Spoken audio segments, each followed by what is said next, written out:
என்னடி பாக்குற? இங்க பாரு, புள்ளத்தாச்சி பொண்ணு வேலை செய்யக்கூடாதுலாம் கிடையாது. அதெல்லாம் செய்யலாம். சும்மா இந்த மாதிரி வீட்லயே முடங்கி கிடக்கிறதுனாலதான் ஓவரா என்னத்தையாவது போட்டு திங்க் பண்ணிட்டு இருக்க வேண்டியது. முதல்ல 2 பேரும் பிஸியா இருங்க. அப்பவே பாதி பிரச்சனை சரியா போயிடும். அக்கா, எனக்கு ரொம்ப பயமா இருக்குக்கா. அப்படியா?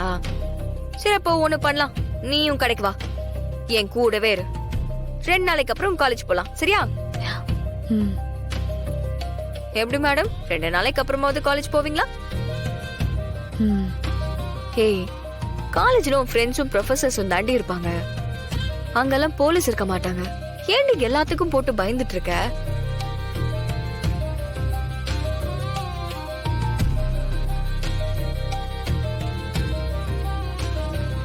கண்மணி, அம்மா, என்ன கண்மணி?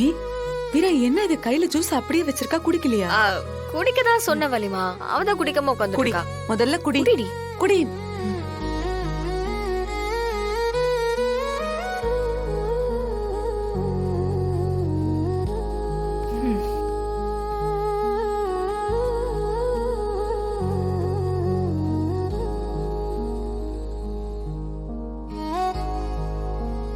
உங்க 3 பேரையும் பார்த்தா எனக்கே ரொம்ப கஷ்டமா தான் இருக்கு.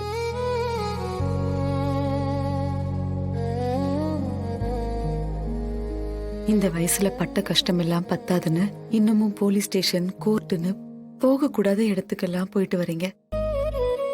ஆனா இதெல்லாம் இப்படியே இருந்துராது. சீக்கிரமே இது எல்லாத்துக்கும் ஒரு முடிவு வரும். எதை நினைச்சும் பயப்படாதீங்க. வலிமா, எங்களுக்கு ஒரு பயமும் இல்ல. தப்பு செய்யாத நாங்க எதுக்கு ஃபீல் பண்ணணும்?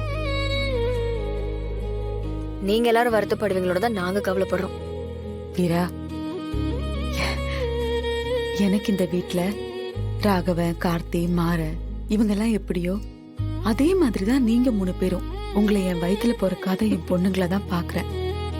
இது வரைக்கும் நீங்க என்கிட்ட எதுவுமே மறைச்சதில்ல. ஒருத்தர் சொல்ல தயங்கினாலும் இன்னொருத்தர் அதை வந்து கண்டிப்பா என்கிட்ட சொல்லிடுவீங்க. அப்படிதான் நான் நம்பிக்கிட்டு இருக்கேன். வீரா, இப்ப நடந்துட்டு இருக்க இந்த பிரச்சனை எல்லாம் தானா நடக்கிற மாதிரி எனக்கு தோணல. இதுல ஏதோ ஒரு மர்மம் இருக்கிற மாதிரியே என் மனசு சொல்லிக்கிட்டு இருக்கு.